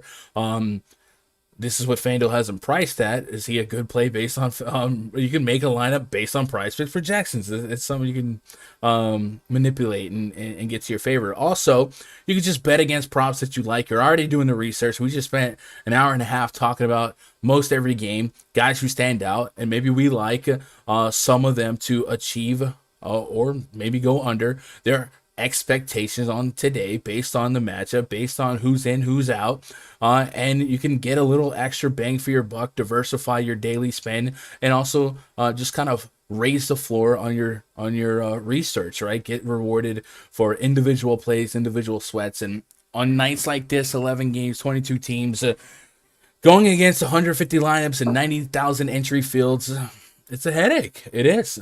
So while you don't have to not do that, you can still sweat, 3-leg cards, 4-leg cards, 5-leg cards on PrizePicks, and still also have a thrill of, up to 10x in your money. So go check out PrizePicks.com. Check this out. If you sign up using code GUNDACKER or ! PrizePicks in the chat, use that link. They will match your first deposit up to $100. So you drop a Twinkie bomb on them, they're gonna make it 40. You flip that, you send it back. And then you shop around. There's really no, even if you don't know if you'd stay on PrizePicks, they're giving you an opportunity to try something, not for free, but it is 1-to-1 based on your first deposit. And why wouldn't you take it, man? Go take advantage of those offers out there as sites try to get your business. Even as sportsbooks start opening up, they're going to really have some sweet deals that you might as well take if you're already doing the research. So let's look at what PrizePicks has on the board today. Looking at the first, I had the rebounds up, but what I like to do is I like to look at my fantasy projections versus theirs. So if you guys are subscribed to RunDFS.com, you guys can get my projections by looking at the player projections tab or going to the player props tab, which is a little bit more designed to be a companion piece to your prop hunting journey. If you look at some of the top guys here, we got Westbrook at 56.85 fantasy points. That's PrizePicks scoring as well. So where do they have Russell Westbrook at today? So we scroll down, and then when we're done scrolling down, we scroll down some more. They have him at 48.5. I'm kind of digging the over. So something I might go after there. Karl-Anthony Towns is at 45 on their scoring. On my board, I got Cat at 55. That's a 10-point discrepancy. So that's kind of how I would process my PrizePicks cards. I'll just be looking at my own projections and looking at theirs, and I'll trust me. And if I can find 8+ point discrepancies, I'll go after it. So check them out. Tell them I sent you. And if you sign up using my code, they show me some love. And it's all about love. You love me. I love you. We all love each other. Go on, get it. Where we at on likes? We're at 92. So we need 18 more likes. And if we get to 110, we'll get a free week pass of RunDFS.com premium access given to one of you guys in chat. All you got to do is be subscribed to the channel, type the keyword in chat when the bot spits it out. And then the bot will randomly pick one of you guys to win a week pass. And the process is simple. You type your Twitter in chat, then you DM me on Twitter with an email, and I'll get you set up. A couple of you guys that have won the week pass last week are already renewing for a paid subscription. So it's actually kind of stumbling across, I don't want to say a business model, but it's encouraging to know that you guys that had an opportunity to try it for free think, oh, wow, maybe it is worth $20 a week. So go check that out. Let's talk about the main event. You guys get those likes at 110. We'll give one out. Timberwolves at the Los Angeles Lakers. Rods, when I was a kid, there was a television station called TBS. It's still in existence. Watch it every now and then. Playoff baseball, AEW. They used to have a movie series called Movies for Guys Who Like Movies. Okay. Here's a game that features narratives for guys who like narratives. You ready? Project starting five for the T-Wolves. D'Angelo Russell, Patrick Beverly, Anthony Edwards, Jaden McDaniels, Karl-Anthony Towns, the Big Cat, Ernie Ladd. Taking on Russell Westbrook, Avery Bradley, hey, Kent Bazemore, Anthony Davis, and DeAndre Jordan. Yo, Matt Gates, babysitter service. What? Appreciate that sub. Ready for these narratives? Because they're about to come. Do it up. All right, first of all, D'Angelo Russell in the Staples Center. Right? Yep. You vibing with that one. Mm-hmm. All right, secondly, it's Russell Westbrook's birthday. Birthday narratives. Okay. Karl-Anthony Towns and Anthony Davis. What colleges did they go to? Kentucky. Mm-hmm. Yep. Russell Westbrook once torn a meniscus on a dirty play by who? Patrick Beverly. Oh my God! What are we doing here? This is a lot. What are we doing here? A lot. Like this is a lot. It's a game made for Hollywood. It is. Yep. LeBron James still out for the Lakers. Russell Westbrook, AD, going to lead the team in usage. Carmelo Anthony's been really, really solid off the bench for them. Those are three guys I gravitate towards. Rajon Rondo missed some time. Still questionable. Looks like AD's probable. Taylor Horton-Tucker out. Kendrick Nunn out. Austin Reeves out. There's a lot of guard minutes to go around, especially if Rondo can't play. Malik Monk maybe picks those up. And then the T-Wolves, a lot of minutes and a lot of usage for their starters. D. Russ, Anthony Edwards, Karl-Anthony Towns. This could be a lot of scoring. Is it worth the wait tonight to sweat 10 other games being average and just hoping that we get another big Lakers game where they give us the upside and the T-Wolves can fight back, right? Anthony Edwards coming off a monster game. What do you like about this game? What do you not like about this game? I guess the like if Beverly and Westbrook start throwing blows at each other, sure. But Patrick Beverly be tricking y'all to think he be playing defense. Facts. He just runs. He runs around the court. I think D'Angelo Russell is 7-2. There's just massive upside there in this spot for him. The way he left the Lakers, a bit of a revenge spot for him. At 7-2, he has 50-point upside, so I really like him. He's probably my favorite Minnesota guy. You have Anthony Edwards at 8-1 coming off a big 48-point game. I mean, he chucked his kind of usual. That's 5 more shots. Usually chucks about 22 shots a game. He chucked 27 because it was feeling hot. So, I mean, that's his normal. So at 8-1 against the Lakers team, not good defensively. I like him too. I don't know if I'm playing Russell and Edwards together just because I think they kind of limit each other's upside. But individually, I like those pieces against the Lakers. Mentioned Cat. If I'm paying up for center, I'd probably just go all the way up to Jokic. So I'm probably not getting any Cat here. On the Lakers side, I think I want some Westbrook. I mean, he's been playing better. He's been shooting a little better than what he's been done. Back-to-back 14 assist games. Kind of finding his groove on this team. It's the Minnesota Timberwolves. Hi, who's definitely a top matchup for point guards. Missed the first Let me see what their point guard matchup is real quick. Point guard DVP, Minnesota, Lakers second. They get up the second most. Look for Minnesota. So D'Angelo Russell facing the second worst team with Lakers against point guards. Give me all that. Minnesota's actually, top 10 against point guards. I mean, do you trust that number? Do you think D'Angelo Russell, Anthony Edwards' defense is real to stop Westbrook? So Westbrook doesn't matter. I do think they got a couple scrappy defenders if they get in a rotation. Yeah. Beverly obviously being who he is. Mentioned Vanderbilt in their front court, McDaniels. Like there are some scrappy guys. I kind of trust like Westbrook and AD to just do their thing, but yeah. No doubt. Yeah, Lakers, Westbrook, AD, and Carmelo Anthony at home. I'm playing Carmelo Anthony at home. Every slate that LeBron's not playing. When he's on the road, I'm not playing him. This is a home game for the Lakers. Play Carmelo Anthony. He's going to shoot the lights out. Shout out to Josh with the $2 super chat. That's love. I appreciate you guys making the streams worthwhile, right? We forego the VOD ad packed stuff for you guys to just vibe out. So you guys definitely I'm appreciative of the super chat. So shout out to Josh. Josh says, "What's your guys' favorite play? Missed the first hour." Roz, is your favorite play in this game or not? Who's your favorite play on the slate? Don't be cheap. Don't be like Jokic. Like you give him. Give me a mid tier. Favorite play on the slate. Favorite play, if Draymond's out, it's going to be Bielitsa. I still think there's a little risk there. I just think he's super talented, and given the minutes, he smashes every time.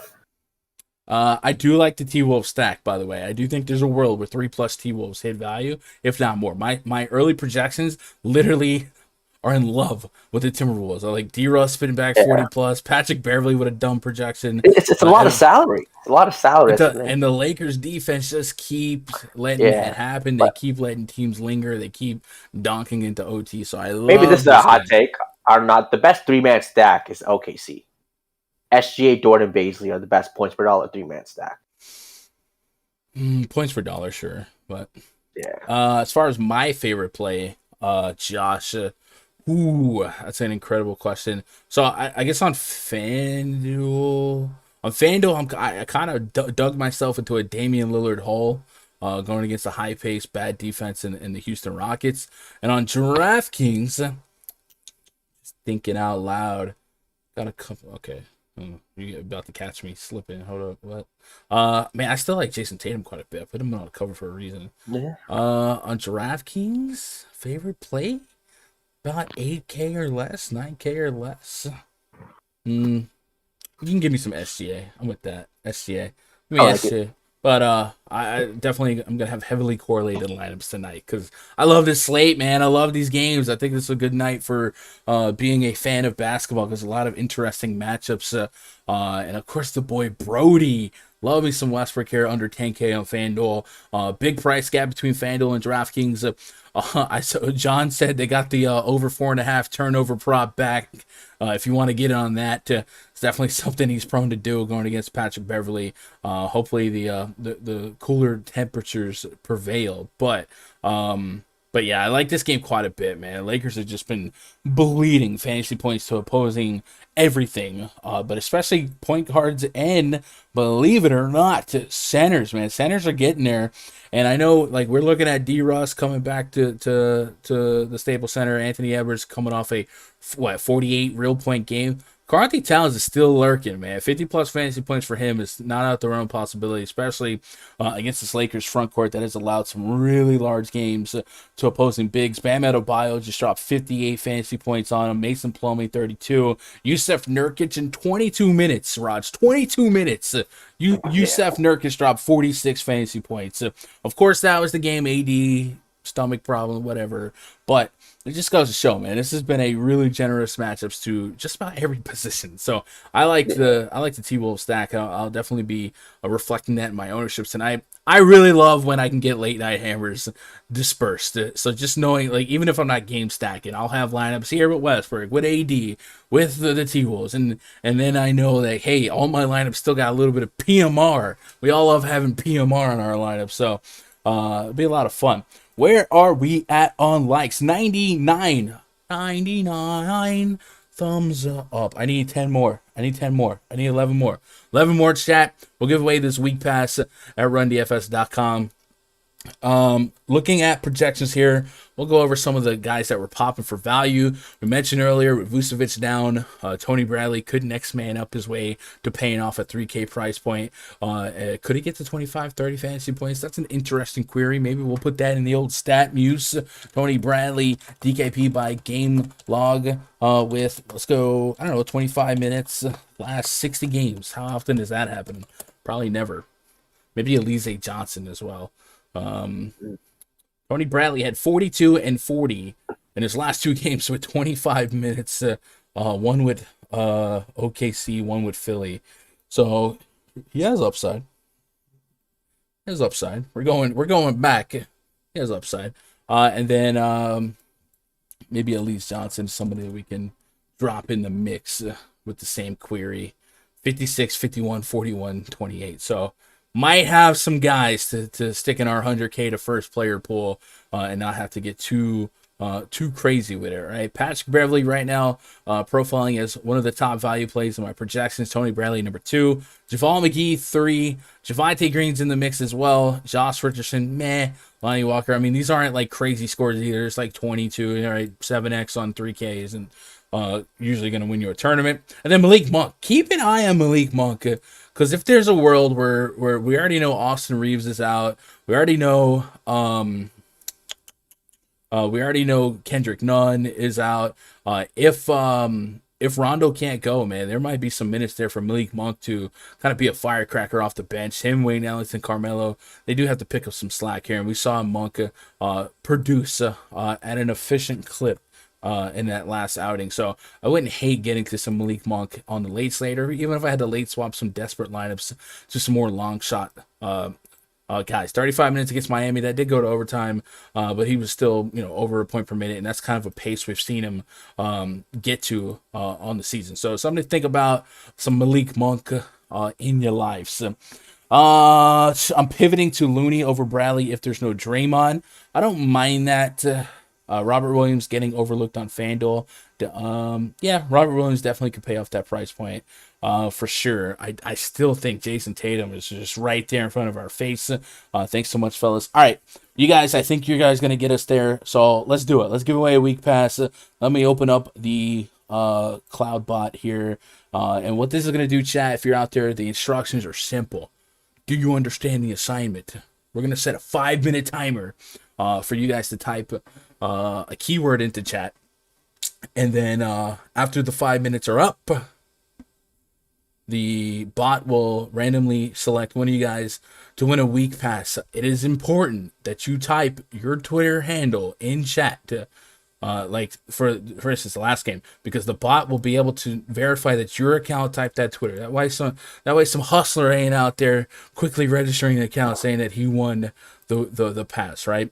So it's important. If you win this, type your Twitter handle in chat and then DM me, twitter.com/Gundacker, with an email, and I'll get you set up for a complimentary week pass, all because you just hung out with us here in the chat and had some fun with us. And we're off. Type exclamation point raffle in the chat. Get yourself thrown into the mix. Tomorrow, there is no live well, there's no scheduled live stream here, but I will be waking up really early to talk about the slate with EMAC on the Osmo channel. So by the time you're up, getting your sip of coffee, maybe you got some college football on the screen. I won't be up early. I don't like being up early, but hey, man, anytime I can top it up with EMAC, I'll do it. So look out for that. If you're looking for content from me tomorrow on this channel, it's likely not going to be here. I'm not going to be there, but I will be up in the morning live with EMAC talking about the slate tomorrow. So check that out.